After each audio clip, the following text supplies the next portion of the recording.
r/AskReddit. Hey Reddit, when did your something's not right here gut feeling ever save you?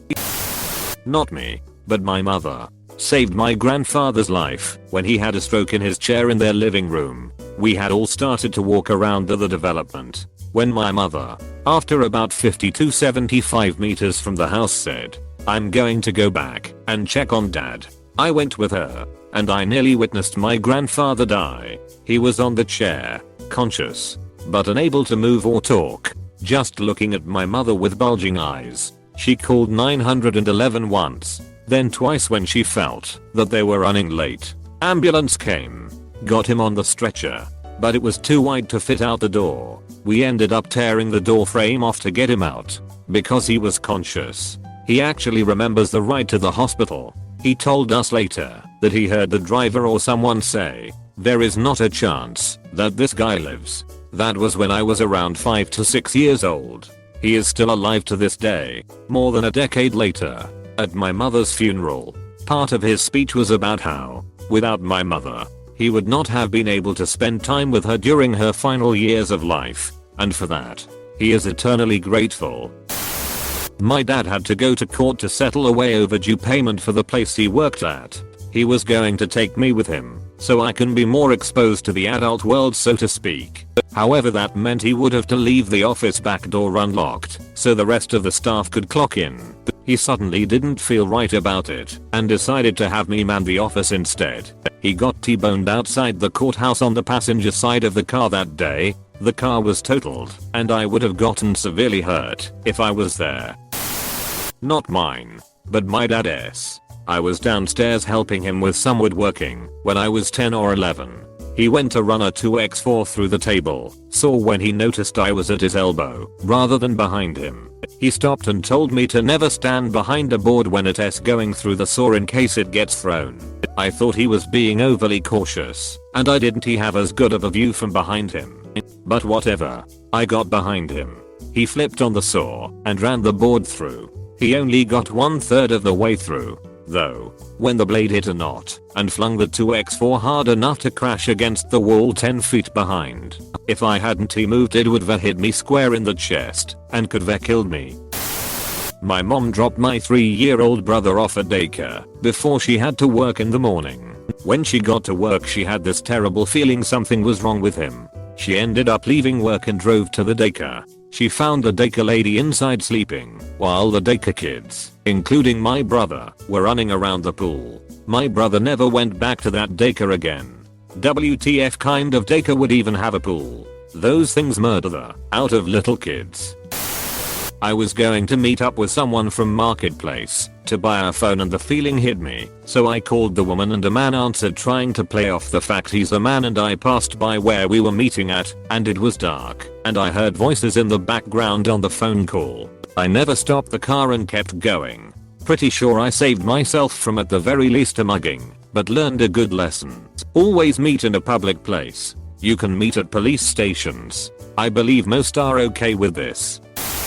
I was falling asleep in the car. My friend was driving. All of a sudden he stops talking, and I think to myself, WTF. Something's not right. I open my eyes and turn over. Dude was having a seizure. His legs were stiff as, and his foot was on the gas. We were going downhill towards a busy intersection. We had the red. So I slammed the car in park and pulled the keys out. Car starts rattling, making a weird noise, but it gained so much momentum it was still rolling down. So I grabbed the steering wheel and veered us off the road into the side of an abandoned building. I opened his door and climbed over him. I was able to get him out and turn him on his side. The police officer that showed up was like, "You couldn't have done this in a safer fashion?" I just said sorry, but inside I was like, "You." Response from the cops, who in their right mind would think about this in a logical manner. It's an emergency. You're not trained for this. And honestly, no one got hurt. You are a hero. I had a gut feeling I should pull my wallet and phone out of my purse. Not even 20 seconds later, I get mugged. The man dragged me across the sidewalk and stole my purse, but all he ended up getting was a juice box and my birth control. What flavor was the juice box? Not my gut feeling, but my sister once came back home when she'd already left to go to school 10 minutes earlier because she suspected something was wrong. Prevented me from attempting suicide.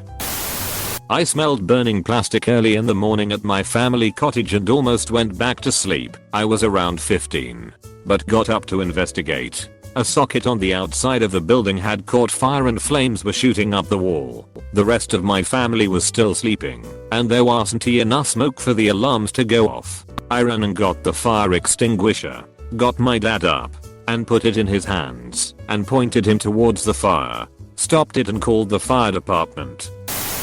It wasn't mine, but my boss actually. It was any old day at work. It was about to be dinner rush, and I was tired. As usual, I was going to go to the dollar store to get some Red Bull. I asked my manager if he wanted to split it. We see they were 2 for $5. He said no, but as soon as I reached the door he said wait. I asked him what was wrong, and he said I should go later. He didn't give me a reason and we are pretty relaxed, so I told him to piss off, and as soon as I push the door outwards I hear a sound I can't even describe aside from just breaking. Whatever it was broken. That's all I knew. Turns out Insav drove straight into that dollar store's front door and their Red Bull fridge. My manager has annoyed me like that a million times, but I'll never forget the time he saved my life with his BS. Lol. Edit. To whoever said glad you re not dead on Imga. Thank you. 6k upvotes and you re the first one lol. Edit 2. Thank you for the Santa thingy. My dude. I appreciate it. That was my only Christmas gift this year so thank you. Edit 3. RQ thank you for the Elf Award. Edit 4. I uploaded all the pics I have of the event. Though be warned they aren't much different. I wish Imga used Levi's pictures. BC1 still has the audio of the car running. I was an unpopular kid, and I always wanted to go on sleepovers but it rarely happened. In 6th or 7th grade I get invited to this girl's house for a birthday party. I'm friendly with her but not close. I go to her house and I feel weird right away. Her mom and stepdad were sitting in the living room smoking, but being perfectly friendly. The whole night, I couldn't shake this feeling of oppressiveness, despair, and danger. I spent the evening keeping my guard up and keeping an eye out for the entire family, without any idea why. At night the girl begs me to spend the night, even though it hurt to say no. When I could tell she was desperate, I lied and told her my parents wouldn't let me, when they said over the phone they would. A couple of months later, a student told me she had left the school and moved because her stepfather would molest her at night in her bed. I think of her often, and hope she wasn't hurt that night, and hope she's doing better, but I'm glad I got out. And X200B / my key isn't working. Edited to at, no, I didn't understand what was going on. I would have told somebody. I was also being creeped out by her otherwise cute brother, which I just remembered. And there are multiple posts like this, not a repost, which is very sad.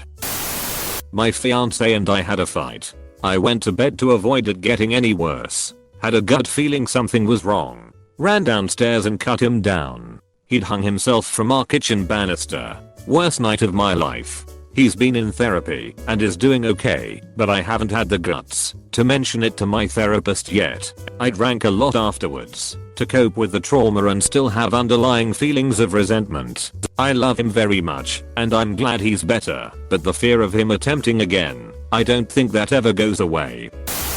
A guy definitely roofied my drink at a bar. He was totally mild-mannered and not creepy at all. Asked me how to sign up for karaoke and pick a song. Sat beside me and talked casually. Didn't touch me once. But then he pointed to something behind my head to distract me. I looked away and looked back at him, and he was looking away from me into the crowd of people. Was a very stupid way to distract someone.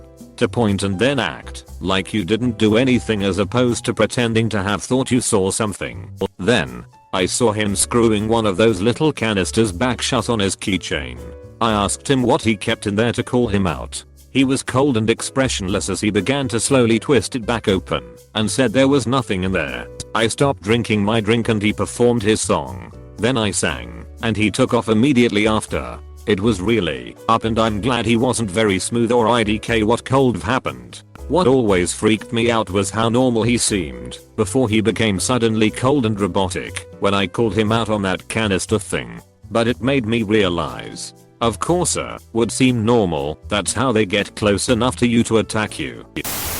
Thank you for watching this video. Leave a thumbs up, comment your own stories, and don't forget to subscribe for new videos daily.